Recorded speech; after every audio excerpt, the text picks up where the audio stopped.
ಏನವ ಪಾರು, ನಮ್ಮನ್ನ ಮರ್ತೆ ಬಿಟ್ಟಿಲ್ಲ ಗಂಡನ ಮನೆಗೆ ಹೋದಾದ್ಮೇಲೆ? ಇಲ್ಲಮ್ಮ, ಹಂಗೇನಿಲ್ಲ. ನನಗೂ ನಿನ್ನ ನೆನಪಾಗ್ತಿರ್ತತಿ.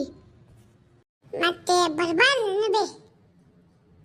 ಮಕ್ಕಳಿಗೆ ಎಲ್ಲ ರಜೆ ಕೊಟ್ಟಾರ, ಸಮ್ಮರ್ ಹಾಲಿಡೇಸ್ ಅಂತೇಳಿ. ಮಕ್ಕಳನ್ನ ಎಲ್ಲ ಕರ್ಕೊಂಬಾಲ. ಅಮ್ಮ, ಅತ್ತಿ ಹೊಟ್ಟೆ ಬಿಡವಲ್ರು. ಅವ್ರ ಮಗಳು ಬಂದಾಳ ಅಂತೇಳಿ ನಾ ಕೆಲಸ ಮಾಡ್ಬೇಕಮ್ಮ. ನಾನು ನನ್ನ ತವ್ರ ಮನೆಗೆ ಬರ್ಬೇಕ ಬೇಡಮ್ಮ? ಹಂಗದಾಳ ನಕ್ಕಿ. ಫೋನ್ ಕೊಡು, ಮಾತಾಡ್ತೀನಿ ಆಕಿನ ಕೈಯಾಗ. ಅತ್ತಿಯರ, ನಮ್ಮ ಅಮ್ಮ ಮಾತಾಡತ್ತೀರಿ, ತಗೋರಿ. ಏನತ್ತಿಗೆ, ಆರಾಮಿದ್ದೀರಾ? ಹಾ ಅಮ್ಮ, ನಾ ಆರಾಮಿದ್ದೀನಿ. ನನ್ನ ಮಗಳನ್ನ ರಜೆ ಕಳಿಸ್ಬೇಕಿತ್ತಲ್ಲ ಅತ್ತಿಗೆ. ಅದು ಮನೆಗೆ ನನ್ನ ಮಗಳು ಬಂದ್ಬಿಟ್ಟಿದ್ದಾಳೆ, ಕೆಲಸ ಭಾಳ ಆಗುತ್ತೆ, ಅದಕ್ಕೆ ಕಳ್ಸೋಕ್ಕಾಗಲ್ಲ ಅತ್ತಿಗೆ. ನಿನ್ನ ಮಗಳು ಮಾತ್ರ ಗಂಡನ ಮನೆಯಿಂದ ತವ್ರ ಮನೆಗೆ ಬಂದ್ಬಿಡ್ತಾಳೆ ರಜೆ ಸಿಕ್ಕಿದ ತಕ್ಷಣ. ನನ್ನ ಮಗಳ ಕತೆ ಏನು? ನನ್ನ ಮಗಳನ್ನ ಕಳಿಸೀಗ. ಹಾ ಅತ್ತಿಗೆ. ಹಾಯ್ ಫ್ರೆಂಡ್ಸ್, ಎಲ್ಲರಿಗೂ ನಮಸ್ಕಾರ.